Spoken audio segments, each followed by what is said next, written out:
If you've read the book Unbroken, or perhaps you may be old enough to actually remember the story yourself, the name of Louis Zamperini may be familiar to you.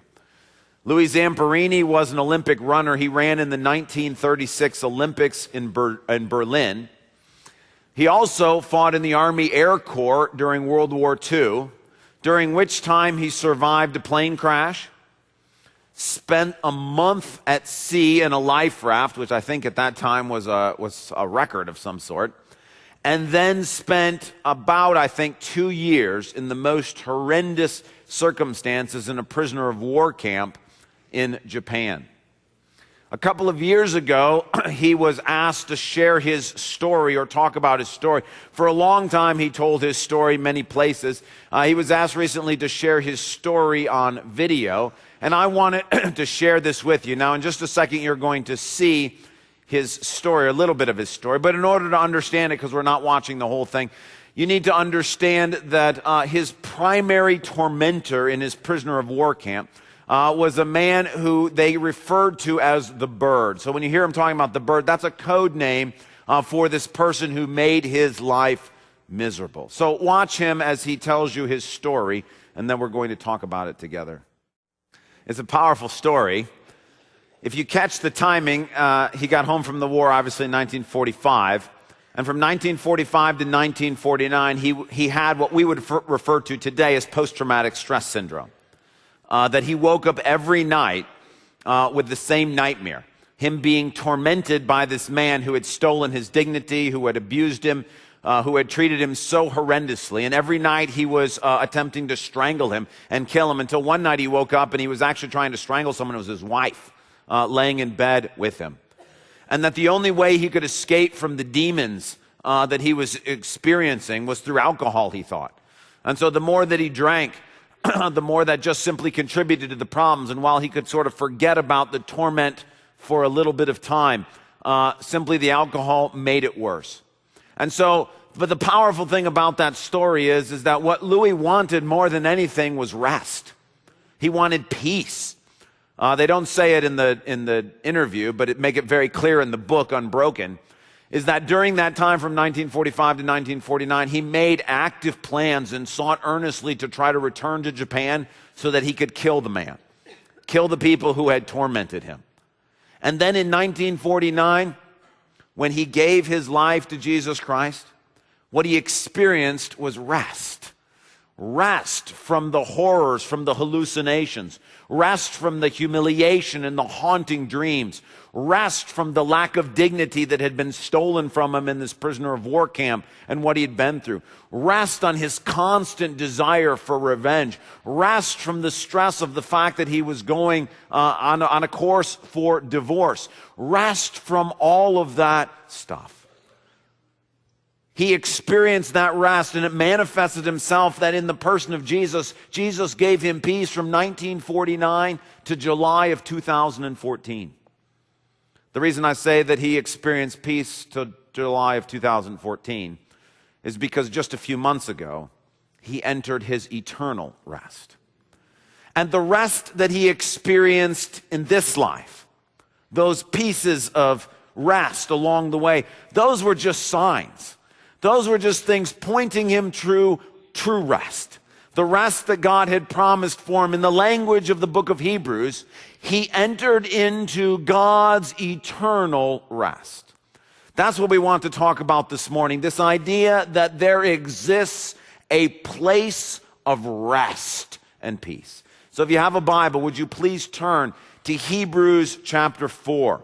Hebrews 4. If you don't have a Bible with you, please take one from underneath your seat or in the rack in front of you and turn to page 969. And you will be in Hebrews chapter 4. Hebrews chapter 4. I'm going to read verses 1 through 11. Please follow along in your Bible as I read aloud.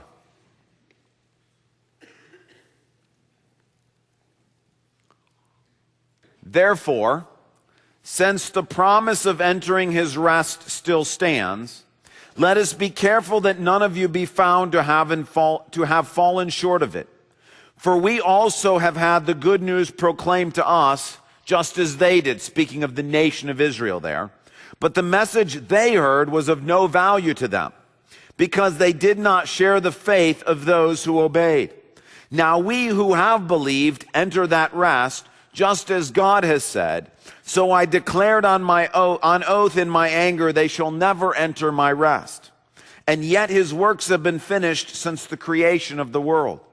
For somewhere he has spoken about the seventh day in these words. On the seventh day God rested from all his works.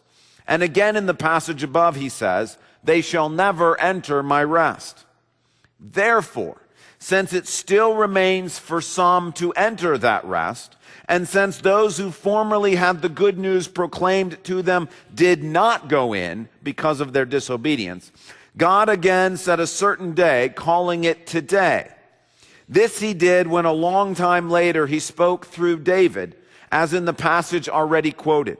Today, if you hear his voice, do not harden your hearts. For if Joshua had given them rest, God would not have spoken later about another day.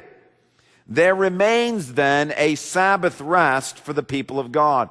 For anyone who enters God's rest also rests from their works, just as God did from his.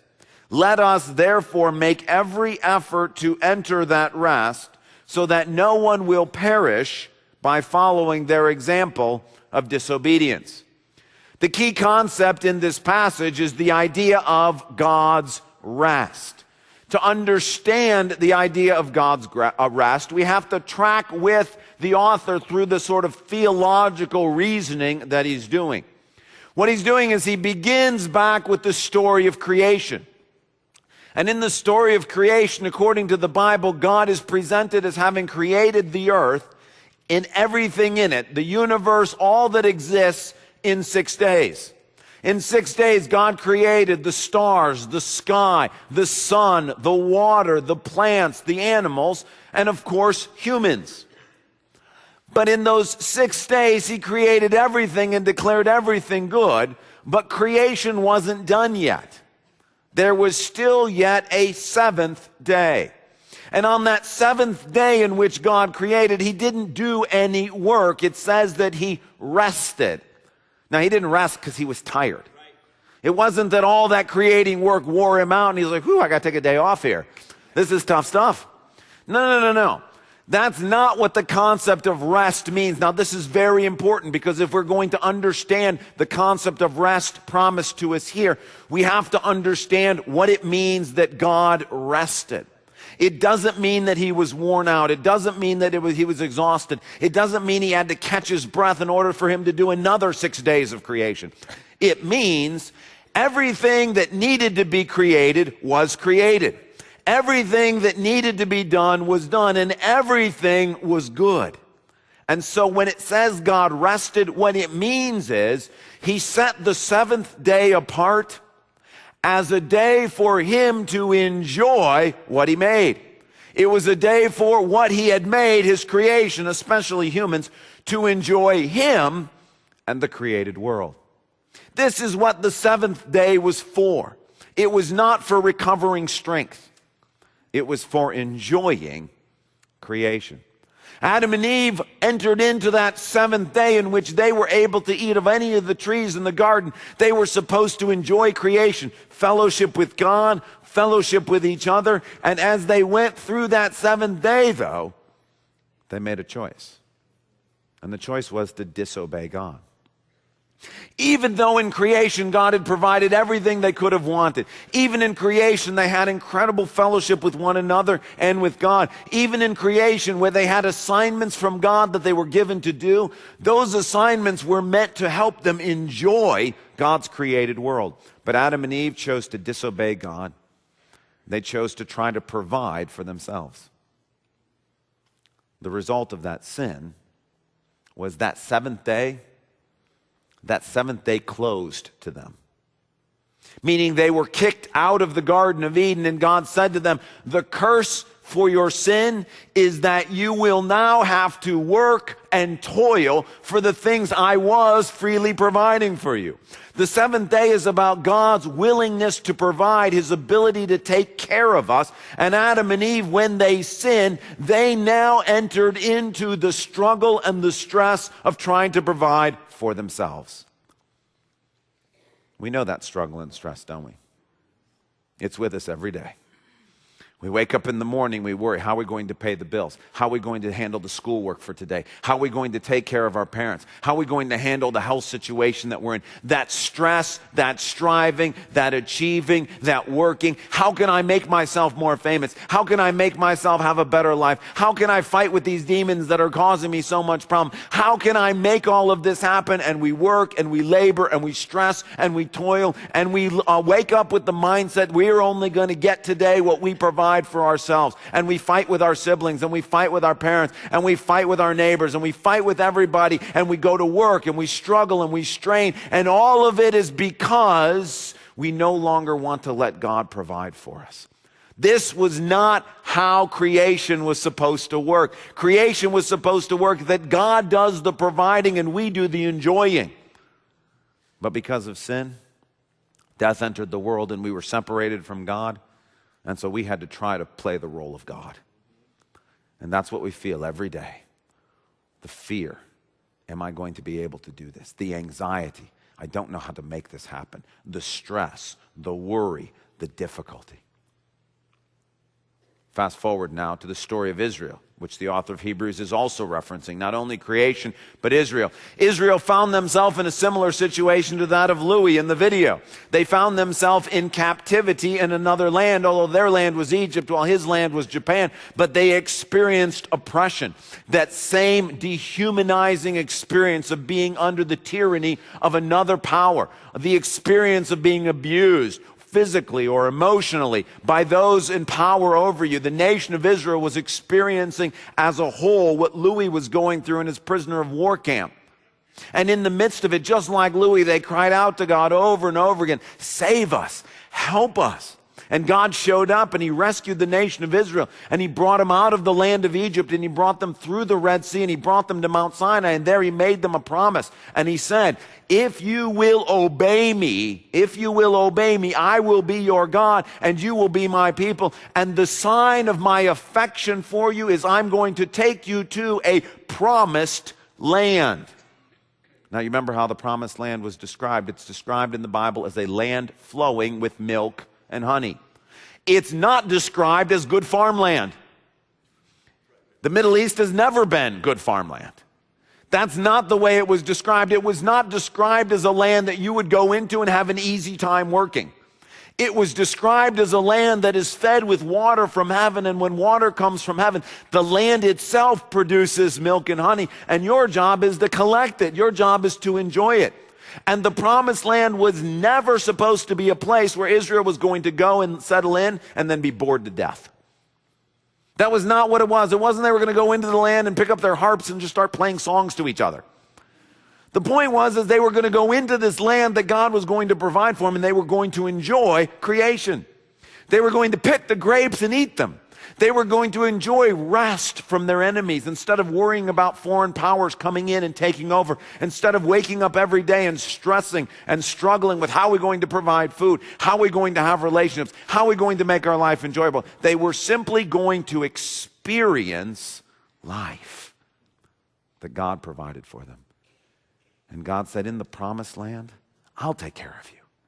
I'll provide for you. Your job is to enjoy it. My job is to provide. I will protect you from your enemies. You won't have to worry about the people around you. You won't have to worry that they're going to come over and take away the stuff from you. I will take care of it for you. That's the promise of the promised land. It was a land of rest. Not a land of inactivity. Not a land of sitting around being bored all day. But a land in which everything that was needed was provided. And it wasn't about struggling and striving and clawing and scrapping and trying to make it happen. But the problem was, just like Adam and Eve, Israel gets to the edge of that rest. They get to the edge of that land and they refuse to go in. They refuse out of disobedience. They say, we know better how to provide for ourselves than God does. They made the exact same mistake that Adam and Eve made. I know better how to provide for myself than God does. That land's not a good land. We would do better to go back to Egypt. So God gave them what they wanted. You want to provide for yourself? Go ahead and try. And so they didn't enter the land. Now, we talked about their disobedience last week. That's not the focus of this chapter. That was the focus of Hebrews chapter 3, Israel's refusal to walk into the land by faith. The point of chapter 4 is good news.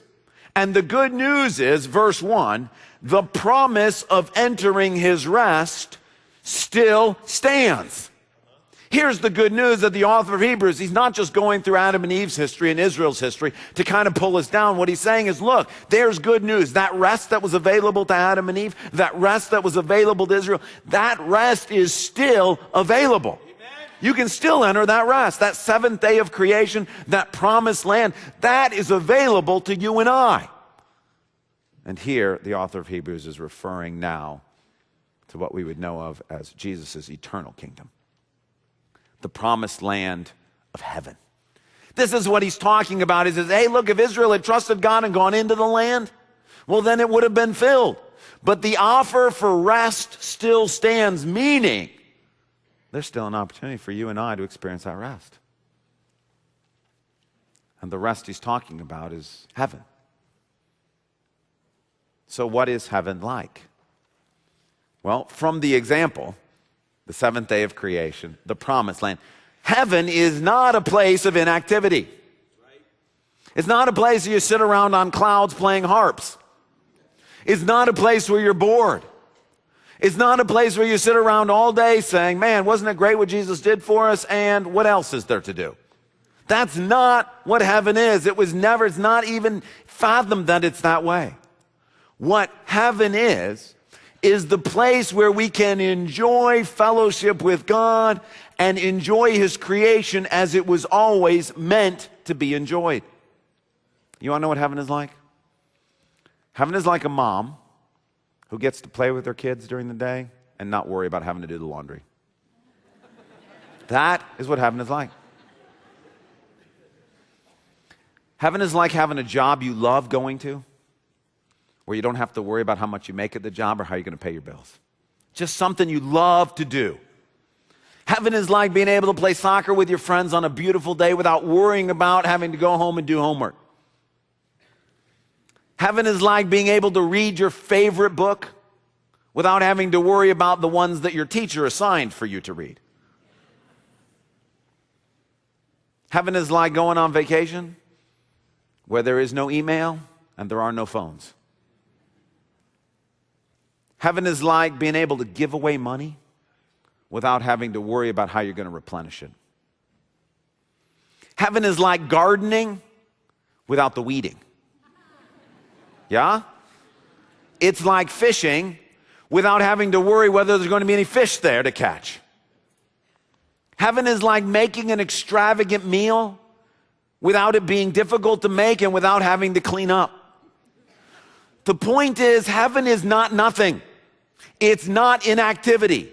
What it is the enjoyment of creation, food, sports, friendship, most of all, a relationship with God. When I say heaven is like a mom playing with her kids, I mean it's like a mom getting to play with her kids and not having to worry about the laundry. The point is it's the promise of rest. It's not the promise of boredom or inactivity. It's the promise of life being lived in this creation, this one, the one that God has created.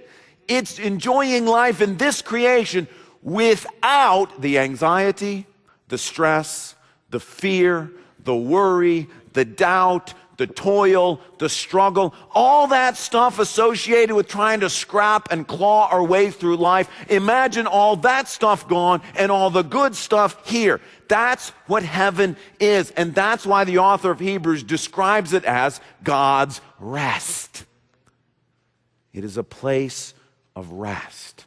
You see, Louis Zamperini in his story, he experienced a taste of God's rest because he had these horrible, debilitating nightmares every night, and then he came to Jesus and he experienced rest. But that rest was only in part. What they didn't tell you in the video, the book makes clear, he could never run again.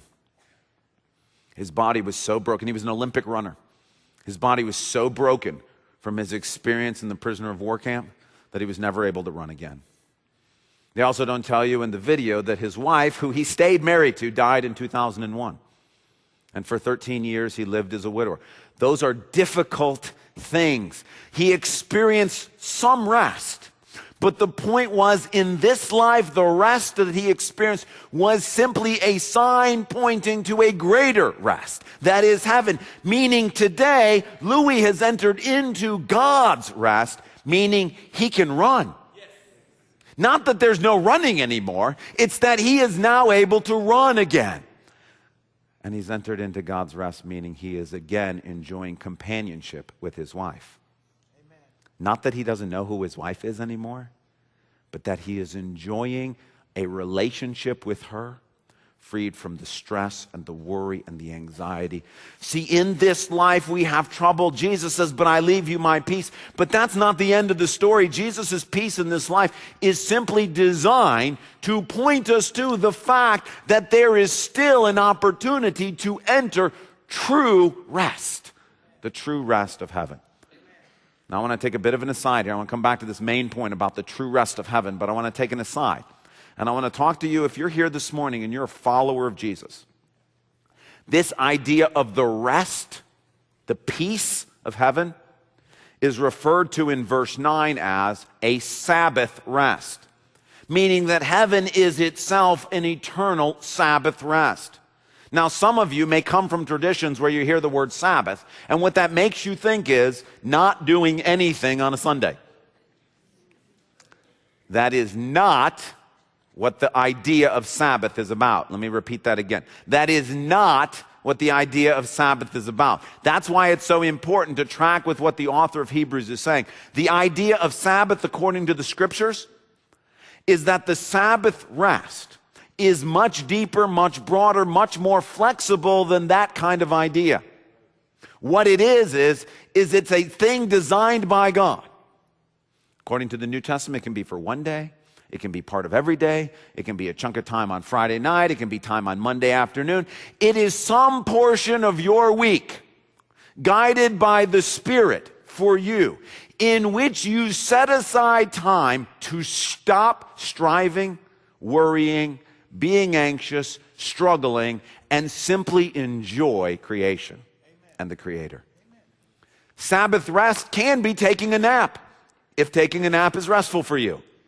If it's not restful for you, that's not Sabbath rest. Sabbath rest can be going for a bike ride or having a picnic. Sabbath rest can be enjoying a fantastic meal together with friends or with family. Sabbath rest can be playing with your kids if that is enjoyable to you. Sabbath rest can be playing sports with friends or reading a good book. Sabbath rest can be listening to worship music without interruption.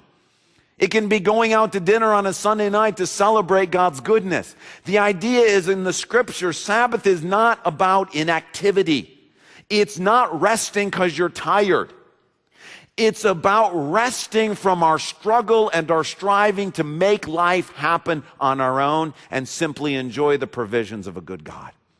If this afternoon you leave here and you go out to dinner and you thank God for the opportunity to go out, that is Sabbath rest. As long as while you're at dinner, you don't spend all your time worrying about how you're going to pay for it. Worried about what you're going to do at work tomorrow. Worried about the difficulties going on in your health. Sabbath rest is set up by God for us to take breaks in our week. You want to choose one day to do it? The Bible says, great. You want to choose a little bit of time every day? Great. However the Spirit leads you to do it. But what we're supposed to do, this is not optional. What we're supposed to do is design into our weeks opportunities for rest, meaning to enjoy creation and the Creator. The opportunity to gather together and to say, for this time, I'm not doing work. I'm not toiling. I'm not laboring. I'm not struggling. I'm not thinking about all the rest of that stuff. I'm just going to enjoy God and the world that he created. And if sitting around in a hammock doing nothing all day does that, great. And if that is your idea of hell, don't do it. If you'd rather be on a bike, get on the bike. That's the point. And so if you as a Christian do not have Sabbath rest incorporated into your weekly routine, not by legalistic rules, but by the Spirit's joy, where you've said Friday nights are going to be our family night, we're going to get together, we're going to play, great. But if you don't have it as part of your experience as a Christian, prayerfully consider how God might be able to give you times during your week that you can set aside to stop striving, to stop struggling, to stop clawing, to stop trying to make life happen and simply enjoy an amazing Creator and an amazing creation. The reason why it's so important is because those little oases, those little pieces of rest, they're pointers to the real rest that's coming. They're a great witness to a world around us who doesn't know Jesus, who's killing themselves to try to make life happen. They're a witness to ourselves and to others that the offer of God's rest is still available. And that's our main point. Verse 6, therefore, since it still remains for some to enter that rest, meaning because the offer of entering the rest of heaven, the eternal rest, not the little snippets of rest alone, but the eternal rest, because that offer is available, and since those that formerly had the good news proclaimed to them did not go in because of disobedience, God again set a certain day, calling it today. What that means is the offer for you to enter God's rest is still valid. Meaning, you can enter God's rest. When? Today. Now, you don't enter the full rest today, but the offer is being made to you today. Not tomorrow. Today. Right now. If you hear God's voice, look, I didn't write this stuff. God wrote this. And God is saying to you today, if you do not yet know Jesus, if you are not following Jesus, if you do not have rest in your life, if you do not have any snippets of peace, the offer to God to you today is today, right now. If you hear God's voice, you can have rest. How many of you went to Art Prize this year? How many of you went by the Gerald R. Ford Museum? Did you see the big NOW, N-O-W, spelled out with like hundreds of clocks? Did you see that? It was a beautiful piece of art. If you read it closely, what the artist was saying was, the reason why I've done it, now is the time of salvation. As Americans, we are obsessed with time. We're always watching. Am I late for this? How can I squeeze as much stuff in? What he's trying to say is, look, if you want to be obsessed about time, great, be obsessed about time. And the point of the time is, now is the time for salvation. That's what Hebrews is saying. Today, right now. If you hear God's voice saying to you, come enter my rest. Come enter my rest. If you hear his voice saying that to you right now, you can have the rest. That's the point. That's why this is good news. The promise of God's rest still stands. God is saying to you, listen, I don't know how else to make this as clear as I can possibly make it. This is God's offer to you today. If you want to experience the eternal rest of heaven, the enjoyment of creation, without all of the struggle, without all of the stress, without all of the fear, without all of the anxiety, without all of the worry, if you want to experience that eternal rest of God, you may have it. That's a promise. The promise of entering his rest. It's a promise. God is here today. If you hear his voice saying to you, come enter my rest, it's a promise. Well, how do you enter? By faith. Following Jesus. The reason Jesus came was to show us the path to that rest. Adam and Eve thought the path to that rest was through their own decision making. We eat this fruit, we get blessing. Israel thought the path to that rest was through their own decision making. We go back to Egypt, our life is blessed. Jesus showed up to tell us the only way to enter that rest is through obedience. That when we obey God, when we follow God, He leads us to that place of rest. And so Jesus came, and He became one of us, and He died on a cross for our sins so that we might be able to experience that rest. And today, if you hear His voice, if you hear God saying to you, I have made it available for you to have that rest, and you say in your heart, what rest? There's no way that that could be real. That's too good to be true. Jesus can't be the way. Then you've hardened your heart, and the result will be perishing through unbelief.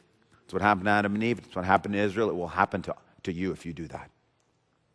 But if today, right now, you hear God saying to you, I have rest waiting for you.